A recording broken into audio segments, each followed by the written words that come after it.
अस्सलाम वालेकुम मेरे दोस्तों, कैसे आप लोग। उम्मीद है कि जहाँ कहीं पे भी है अच्छे हैं।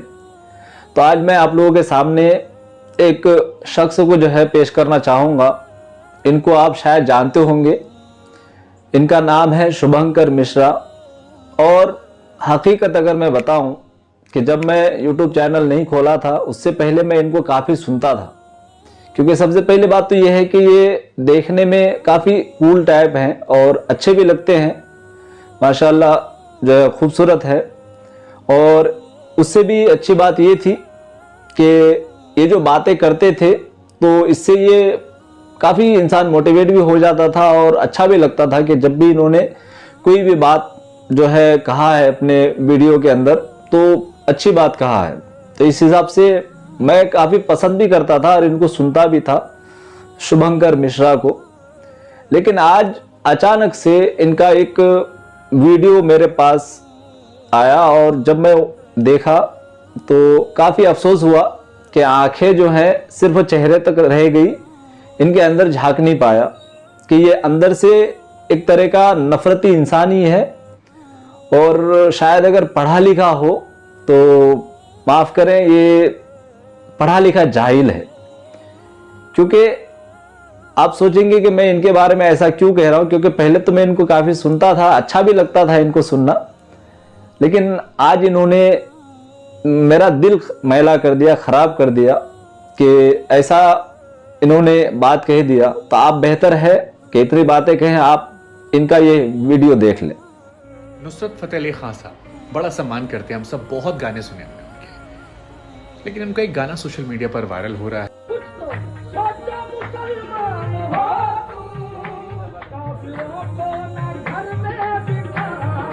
अब अगर आपको ये लगता है कि ये सोच सिर्फ गानों तक है तो फिर आप बहुत मासूम हैं। तो इसमें जो इन्होंने जो वीडियो सुनाया, जो बात इन्होंने कहा, ये नुसरत फतेह अली खान अपने शेर में कह रहे हैं, अपने कव्वाली के अंदर। लेकिन आधी क्लिप है इनके पास कि सिर्फ इतना ही ये कह रहे हैं कि कुछ तो सोचो मुसलमान हो तुम, काफिरों को ना घर में बिठाओ। ये एक लाइन ये कोट कर रहे हैं, पेश कर रहे हैं। और उसके बाद वो पिछली बातें, ये पाकिस्तान में कितनी आबादी थी, ये था वो था, ये तमाम तर बातें कह रहे हैं। लेकिन मियाँ, शेर व शायरी को भी जो है समझने के लिए थोड़ी सी अक्ल होनी चाहिए, या इंसान कम से कम पढ़ा लिखा तो होना ही चाहिए।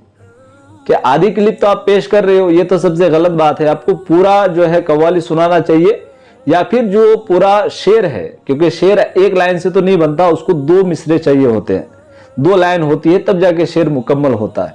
तो आपने सिर्फ एक शेर सुनाया और उसके बाद क्लिप को रोक दिया और अपनी बातें कहने लगा कि पाकिस्तान में इतनी आबादी थी, मुसलमानों ने मार दिया, दीगर चीजें। तो वो पाकिस्तान का मामला है, वहाँ क्या हो रहा है नहीं हो रहा है। हमारा हिंदुस्तान जिंदाबाद है, जिंदाबाद रहेगा। तो हम यहाँ की बात करेंगे कि आपने क्लिप सिर्फ एक लाइन सुनाया और उसकी दूसरी क्लिप को आपने प्ले करने नहीं दिया या होने नहीं दिया। तो उसका दूसरा लाइन ये है कि कुछ तो सोचो मुसलमान हो तुम, काफिरों को ना घर में बिठाओ, लूट लेंगे ये ईमा हमारा, अपने चेहरे से गेसू हटाओ। तो पूरा लाइन ये है। तो अब इस लाइन से आप क्या समझ रहे हो कि काफिर लफ्ज अगर आया तो इसका मतलब आप लोग हो, यानी कि हिंदू हैं। आपको थोड़ी सी जांच पड़ताल करनी चाहिए कि काफिर का लफ्ज जहां पे भी आता है उसका मतलब ये नहीं होता है कि वो हिंदू ही आदमी हो। काफिर का लफ्जी मायने अगर देखेंगे तो वो इनकार करना होता है। इनकार करना यानी कि वो हमारी बात से मुकर जाना। अगर कोई मुसलमान भी, अगर मैं किसी मुसलमान भाई को कोई बात कहूं और वो मेरी बात से अगर इनकार कर जाता है तो हम उसको लफ्जन ये कह सकते हैं कि वो हमारी बात से काफिर हो गया, यानी कि फिर गया, वो अपनी बात से मुकर गया। ये लफ्ज का लफ्जी मायने है। काफिर का मतलब सिर्फ वो हिंदू नहीं होता है, उसका मतलब पलट जाना भी होता है या इनकार कर देना होता है। आप तो सिर्फ ये एक शेर सुने, उसका दूसरा लाइन क्या कह रहा है कि लूट लेंगे ये ईमा हमारा, अपने चेहरे से गेसू हटाकर। तो थोड़ी शर्म करो शुभंकर भाई, थोड़ी सी शर्म करो।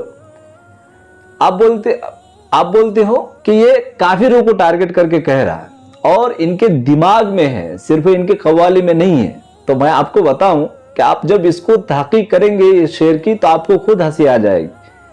कहते हैं कि ये लूट लेंगे ईमा हमारा अपने चेहरे से गेसू हटाकर। तो पूरा शेर का मतलब ये होता है कि ये काफिर जो है ये हमारा ईमान लूट लेंगे अपने चेहरे से गेसू हटाकर। तो ये एक अपने सनम के तरफ, अपने महबूबा के तरफ इशारा है कि चेहरे में जब जुल्फे आती हैं, फिर वो जब झटक करके पीछे करती है तो चेहरा खिल के सामने आता है, खूबसूरत लगता है। तो ये इशारा है इस शेर से कि ये जो मेरा महबूब है।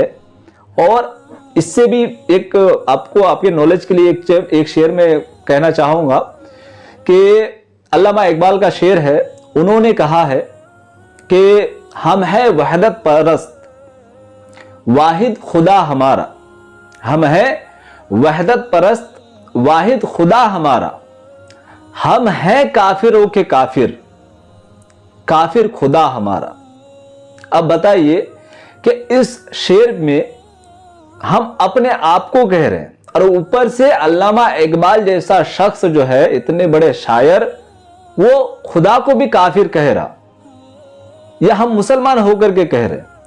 तो इसका मतलब यह होगा कि भाई काफिर का लफ्ज यहां आया तो हम खुदा को भी माज़अल्लाह हिंदू कह दिया, या फिर आप लोगों के तरफ इशारा कर दिया कि भाई आप लोगों को हम कह रहे हैं या आपको हम खुदा कह रहे हैं माज़अल्लाह, क्योंकि काफिर खुदा हमारा हम कह रहे हैं, या अल्लामा इकबाल कह रहे हैं कि काफिर खुदा हमारा।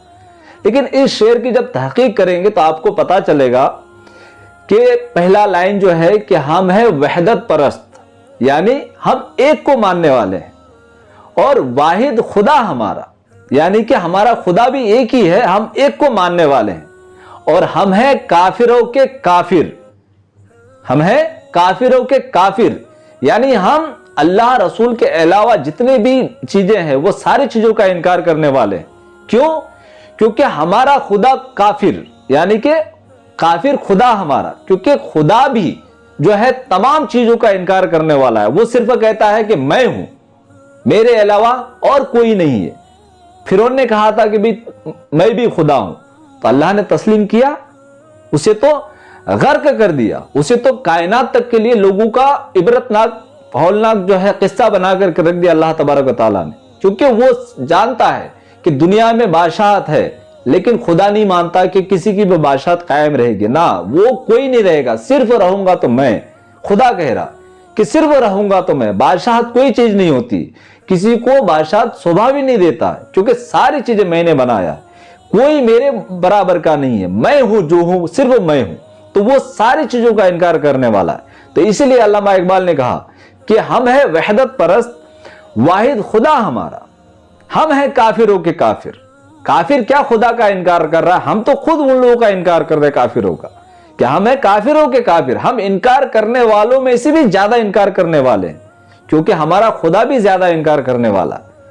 तो सिर्फ काफिर लफ्ज आ गया और आप कह रहे हो शुभंकर, आप कह रहे हो कि ये मुसलमानों के दिमाग में है, इनके कव्वाली में ही नहीं है। तो इसमें आपको तहकीक करनी चाहिए, क्योंकि आप पढ़े लिखे तो हैं, इतना तो नहीं है, कह नहीं सकता कि आप पढ़े लिखे नहीं हो। आप, अब मैं पहले ही कहा कि आपको मैं सुनता भी था, लेकिन आप ये आज ये वीडियो बना करके या ये चीज कह करके आपने जो है पूरा सत्यानाश कर लिया अपना, कि ये चीज आपको नहीं कहना चाहिए था। आपको तहकीक करनी चाहिए थी कि ये शेर का क्या मतलब होता है या इन्होंने क्यों कहा है।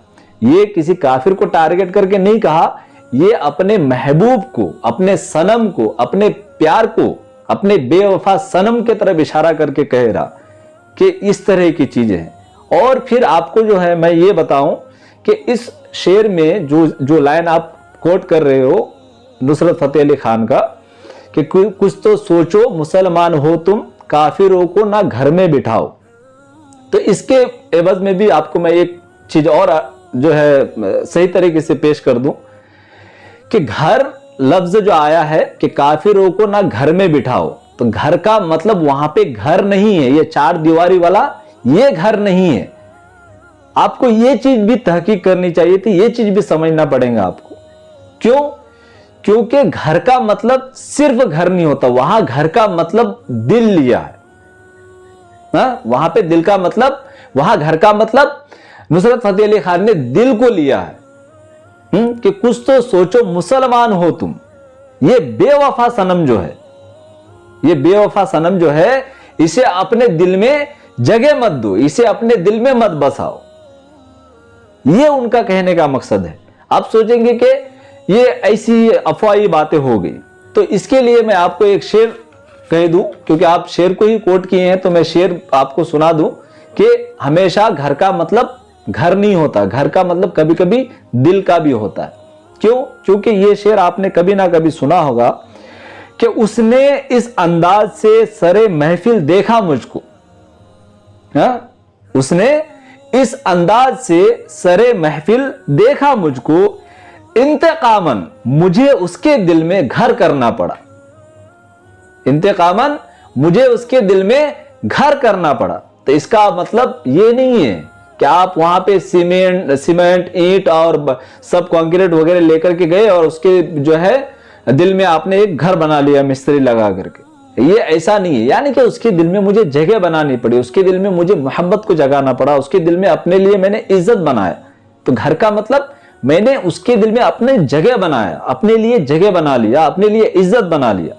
तो वहां जो कह रहा है कि काफिरों को घर में ना बिठाओ, तो उसका मतलब ये नहीं है कि आप जैसे लोग काफिर जो हैं, या फिर हिंदुस्तान में जो हिंदू लोग हैं जिनको हम काफिर कहते हैं, वो हिंदू जो है उनको इशारा नहीं है कि वो आकर के हमारे घर में नहीं बैठ सकता। ये हमारे लिए, हमारे दिल में उनके लिए नफरत नहीं है, इस हिसाब से नहीं है।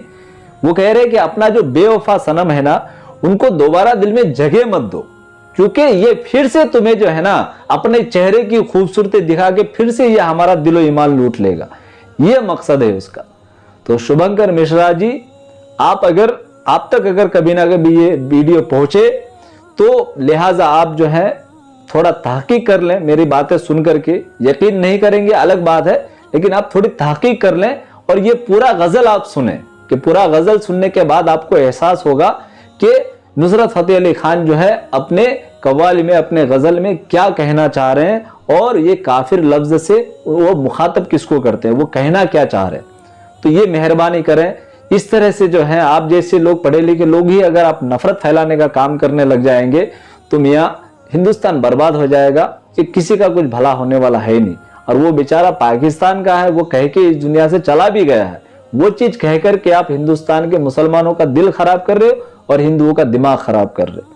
तो मेरे भाइयों, अगर मेरी बात आप लोगों तक सही तरीके से पहुंच चुका है, या मैं जो इनको जो जवाब देना चाह रहा था वो अगर आप लोगों तक सही से पहुंच चुका है, तो मेरे भाइयों इस वीडियो को जो है लाइक करें और मेरे चैनल को सब्सक्राइब कर लें और बेल आइकन को प्रेस कर लें, ताकि मेरा हर आने वाला वीडियो आप तक पहले पहुंचे। अस्सलाम वालेकुम, शब्बा खैर।